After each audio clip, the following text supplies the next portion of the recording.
Thank you, Chair. Thanks, brothers and sisters, for having the opportunity to be part of this debate tonight, whether the government's failing on global climate change. And apologise, I won't be able to stay behind to answer any questions or criticisms. That's the part I like the most. And I'm going to say some things that have probably upset a few people here tonight.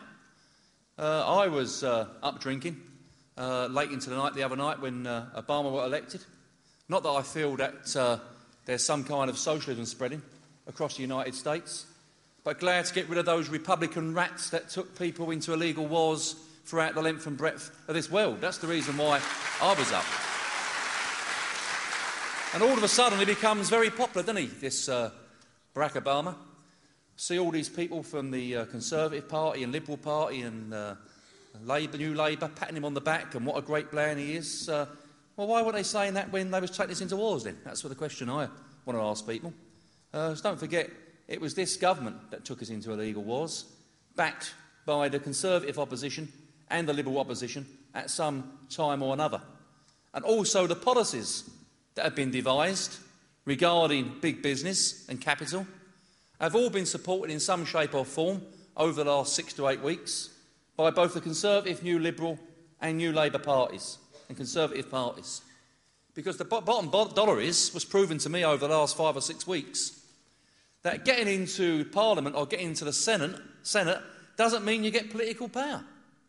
The real people with power are the capitalists and global capitalists who can dictate policy.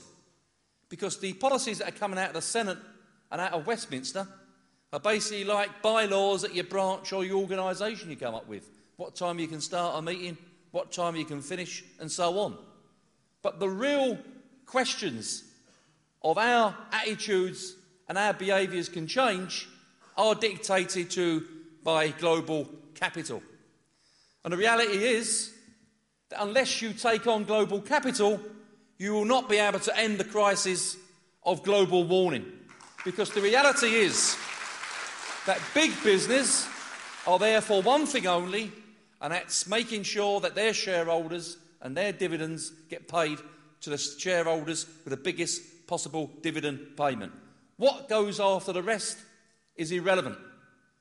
And my union, the RMT, recently merged with the Oil Workers Union, the Offshore Industry Liaison Committee, which organises workers in the North Sea, the Irish Sea and parts of the gas industry off of the eastern Anglia coast.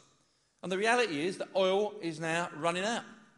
It's got to its peak, and we need energy to increase a society that's going to grow. And the only way we're going to do that is either we ration what's left or we fight for it.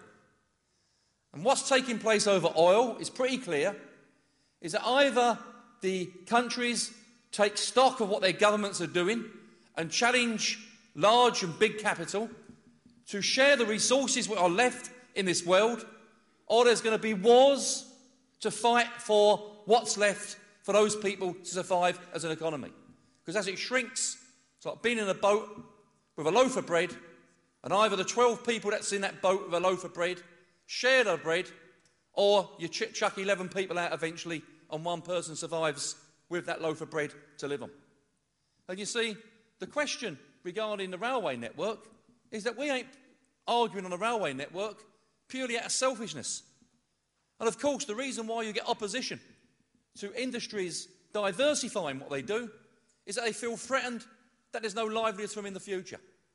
Just like the hangman, when the hanging was done away with in this country, argued that hanging should be kept, not on the basis of democracy or fairness, that the hangman wouldn't have a job in the future.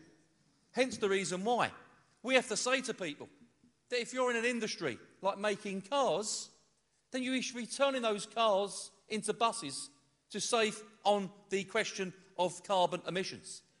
If you're talking about just purely building cars, why can't they build trains? No train building in this country is done at all whatsoever, except for a small amount of metro train building in Derbyshire. All our trains come in from Japan. The new trains that are going to be coming in, high-speed trains from Dover up to London next September, fantastic Javelin trains, are built by Hitachi in Japan, come over here in kit fashion. Why can't we ship British trains over to Japan? The reason why is that the Japanese government make it quite clear that unless the trains are built in Japan, then you can't operate them in Japan. That may be protectionist, but I'll tell you what, it's representing the people from where you're coming from. And I wish we had some protectionists in this country to defend the industries that we've got. Now, come on the question of coal. Now, I've got to say to people, I heard these speeches from Zach earlier on about the Conservative government, how they become again born-again green thinkers. Is it my imagination? But it was their policies that shut down the mining industry in the first place. Not over the question that they was worried about carbon fallout or emissions, but to smash the powerfulest union in this country, the National Union of Mine Workers, and no other reason why those pits were shut down.